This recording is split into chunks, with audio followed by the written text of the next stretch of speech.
Merci infiniment de me donner la parole sur cette délibération importante pour le 18e arrondissement. 2 points, un sur le fond et un sur la forme. Il n'y a pas longtemps, une chaîne télé a commencé une nouvelle saison, Engrenage, une fiction très inspirée du réel. Et ce week-end, nous avons eu Le Monde. Et ce matin, nous avons eu le Parisien. La description qui a été faite par Zineb Drief dans son article de ce week-end est apocalyptique. Je vais vous en lire quelques extraits, je pense que vous l'avez lu. Et quand on entend que la délinquance est devenue des vols à l'arraché dans le secteur, le 18e, des cambriolages de pavillons et de commerces dans la petite couronne, et un territoire perdu de la République, clairement nommé entre la rue des Ilettes, la rue de la Goutte d'Or et la rue de Chartres, c'est une description qui, à la fin, donne mal au ventre. Et qui est de votre côté. Les riverains vivent un enfer intégral, chaque jour. Si jamais vous n'écoutez pas ces riverains, mes chers collègues, lisez la presse et regardez la télé.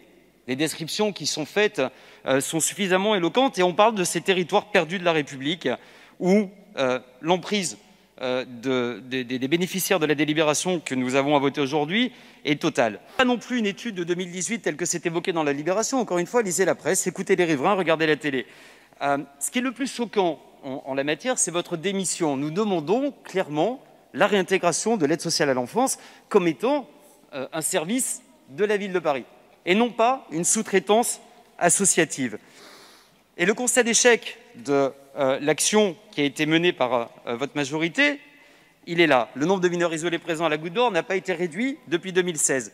Le mode de prise en charge est un échec. Les jeunes concernés refusent d'être aidés et restent dans la rue dans un état de santé souvent déplorable, en prise aux addictions, au trafic, aux violences, aux vols, aux viols. La prochaine évolution de la loi dont nous nous félicitons va normalement mettre un coup d'arrêt. Il va falloir arrêter de loger à l'hôtel, cela sera désormais interdit et c'est l'objet principal du financement que nous avons à étudier. Nous avons fait des propositions, notamment de développer des structures de prise en charge spécifiques à ce public sensible, fermées, dans lesquelles on peut faire intervenir une multiplicité d'acteurs associatifs, médicaux, éducatifs pour assurer une prise en charge complète et vous avez voté contre. Ce constat d'échec de la prise en charge des mineurs de la Goutte d'Or, nous l'avons déjà tiré au mois d'octobre l'année dernière et celle d'avant. Et la même journaliste, Zineb Drief, en 2019, interview Karim Drif, qui nous dit « De nouveaux problèmes se sont ajoutés aux anciens. On parle de quartier populaire, mais c'est la misère qui s'enquiste au nord-est de Paris. » Tous ces constats, nous les avons faits en octobre. Vous vous êtes engagé devant cette Assemblée avec un nouvel appel d'offres pour mettre en place un nouveau dispositif, en remplacement de celui du CAS. Aujourd'hui, vous repoussez encore et encore. C'est très grave. Il y a urgence à sortir ces jeunes de la rue. Il en va de l'honneur de notre ville, capitale de la France, que de ne pas voir d'enfants dormir et habiter dans les rues.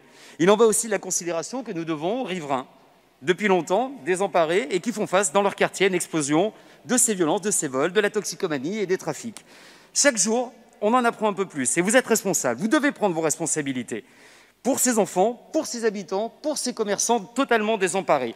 Quand on jette un œil plus en détail à l'avenant que vous nous proposez de signer, au détour d'une phrase, j'apprends que ces enfants pourront bénéficier de quelques activités collectives, ateliers cuisine, peinture, cirque, sorties au parc Astérix et visite de la Tour Eiffel.